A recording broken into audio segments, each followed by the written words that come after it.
आज हम पढ़ेंगे श्री शिव महापुराण के रुद्र संहिता के सती खंड का 11वां भाग। बाकी सारे भाग हमारे चैनल के प्लेलिस्ट में आप वहां जाकर सुन सकते हैं। तो शुरू करते हैं। ब्रह्मा जी से दक्ष की अनुमति पाकर देवताओं और मुनियों सहित भगवान शिव का दक्ष के घर जाना, दक्ष द्वारा सबका सत्कार तथा सती और शिव का विवाह।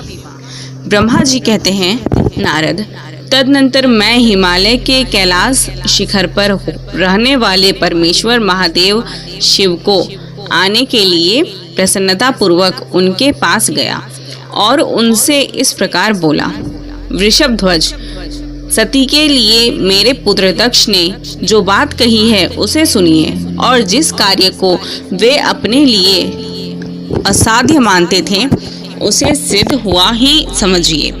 दक्ष ने कहा है कि मैं अपनी पुत्री भगवान शिव के ही हाथ में दूंगा, क्योंकि उन्हीं के लिए यह उत्पन्न हुई है। शिव के साथ सती का विवाह हो यह कार्य तो मुझे स्वतः ही अभिष्ट है।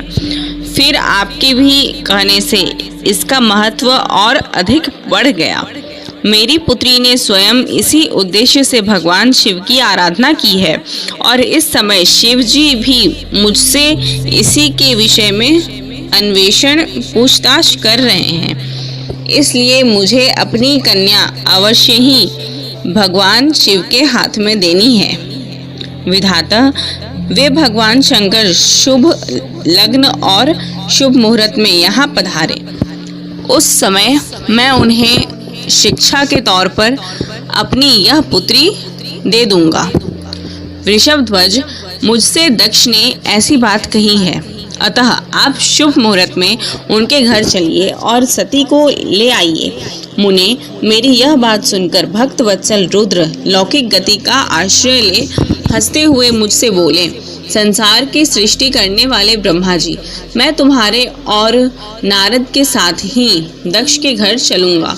अतः नारद का स्मरण करो, अपने मरीचि आदि मानस पुत्रों को भी बुला लो। विधे, मैं उन सबके साथ दक्ष के निवास स्थान पर चलूंगा। मेरे पार्षद भी मेरे साथ रहेंगे। नारद, लोकाचार के निर्वाह में लगे हुए भगवान शिव के इस प्रकार आज्ञा देने पर मैंने तुम्हारा और मरीचि आदि पुत्रों का भी स्मरण किया। मेरे याद करते ही तुम्हारे साथ मेरे सभी मानस पुत्र मन में आदर की भावना लिए शीघ्र ही वहां आ पहुँचे। उस समय तुम सब लोग हर्ष से उत्फुल्ल हो रहे थे। फिर रुद्र के स्मरण करने पर शिव भक्तों के सम्राट भगवान विष्णु भी अपने सैनिकों तथा कमला देवी को के साथ गरुड़ पर आरूढ़ हो तुरंत वहां आ पहुँचे। तदनंतर चैत्र मास के शुक्ल पक्ष की त्रयोदशी तिथि में रविवार को पूर्वा फाल्गुनी नक्षत्र में मुझ ब्रह्मा और विष्णु आदि समस्त देवताओं के साथ महेश्वर ने विवाह के लिए यात्रा की।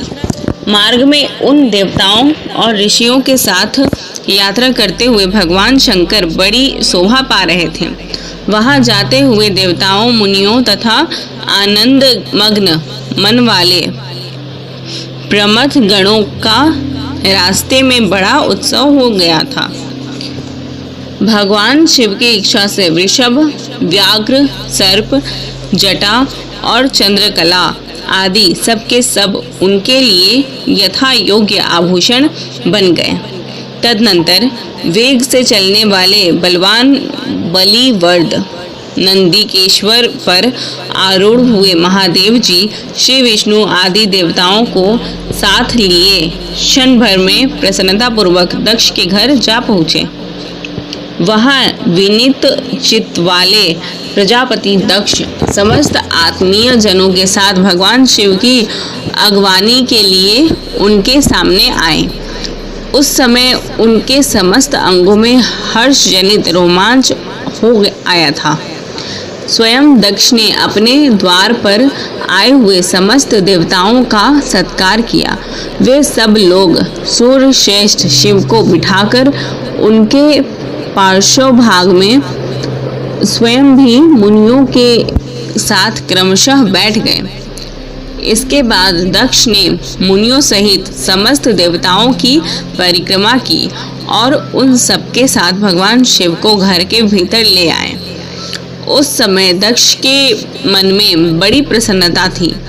उन्होंने सर्वेश्वर शिव को उत्तम आसन देकर स्वयं ही विधि पूर्वक उनका पूजन किया। तत्पश्चात श्री विष्णु का, मेरा, ब्राह्मणों का, देवताओं का और समस्त शिवगणों का भी यथोचित विधि से उत्तम भक्ति भाव के साथ पूजन किया।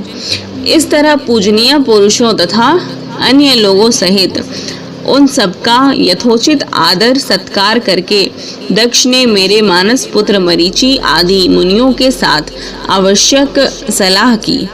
इसके बाद मेरे पुत्र दक्ष ने मुझ पिता से मेरे चरणों में प्रणाम करके प्रसन्नतापूर्वक कहा, प्रभु आप ही वैवाहिक कार्य कराएं। तब मैं भी हर्ष भरे हृदय से बहुत अच्छा कहकर उठा और वह सारा कार्य कराने लगा। तदनंतर ग्रहों के बल से युक्त शुभ लग्न और मुहूर्त में दक्ष ने हर्षपूर्वक अपनी पुत्री सती का हाथ भगवान शंकर के हाथ में दे दिया। उस समय हर्ष से भरे हुए भगवान वृषभ ध्वज ने भी वैवाहिक विधि से सुंदरी दक्ष कन्या का पाणी ग्रहण किया।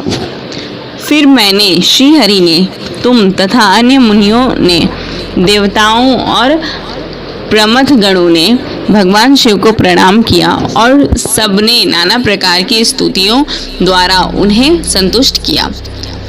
उस समय नाच गान के साथ महान उत्सव मनाया गया। समस्त देवताओं और मुनियों को बड़ा आनंद प्राप्त हुआ। भगवान शिव के लिए कन्यादान करके मेरे पुत्र दक्ष कृतार्थ हो गए। शिवा और शिव प्रसन्न हुए तथा सारा संसार मंगल का निकेतन बन गया। तो यहाँ पे हमारा 11वां भाग कंप्लीट होता है। धन्यवाद।